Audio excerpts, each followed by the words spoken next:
you watch infants move, and an infant's body lights up its whole body. An infant doesn't have a tight jaw when it's moving. An infant has full freedom of affect. When an infant cries, it really cries. And then, of course, 5 minutes later, it's smiling. And that notion of that total integration, I thought, oh, this is the map that nature gave us, and this is what I call our original grace. And that if this original grace gets tampered with through conditioning and trauma, and we begin to lose that original rootedness in ourself, we're also simultaneously losing that rootedness with our planet. And one of the great writers that really speaks to me is Wendell Berry and his writings about the environment. And one of the things he said, which really struck me, was that people will exploit what they merely find to be of value, but they will defend what they love. And that notion of, it's like, oh yeah, like almost everything that he writes about nature, you could say the same thing about the body. We exploit the body because we just merely find it to be of value. It moves us around from place to place, and we don't really pay attention to it unless we're in great pain or great pleasure. It's just this thing, just like the earth, in the same way we approach the earth. And so I began to realize that to ignite love for our body and for the earth is to, in a sense, come back to that original grace.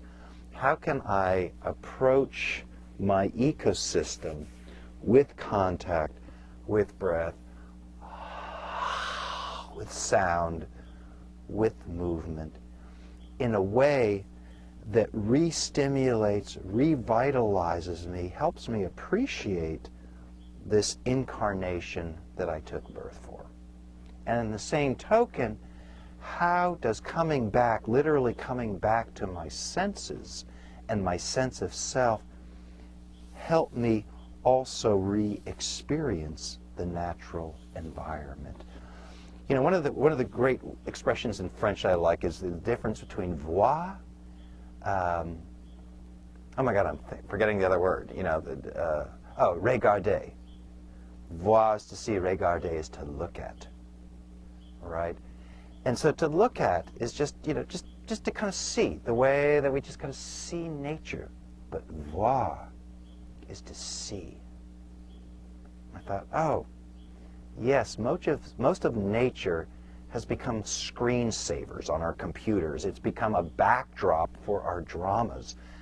The visual cortex is what distances us from our more immediate senses of touch, of smell, of taste. And so that seems to be the huge issue that we're faced with in modern culture, is how to get out of, people talk about getting out of your brain, get out of your head and into your senses. I don't think it's a matter of getting out of your head. I think it's a matter of getting specifically out of the visual cortex, so that when you move and close your eyes, that you're paying attention not so much to how you look in a mirror, but how you feel yourself moving, and that you develop that capacity for inner sight. Just like when we go out into the environment and kind of let the visual cortex take a back seat to experiencing through our bodies and through our body movement, through our tactile senses, the environment, it's the same thing. We are taking visual dominance out of the equation and replacing it with more of our primitive senses as a way to literally come on back down to earth.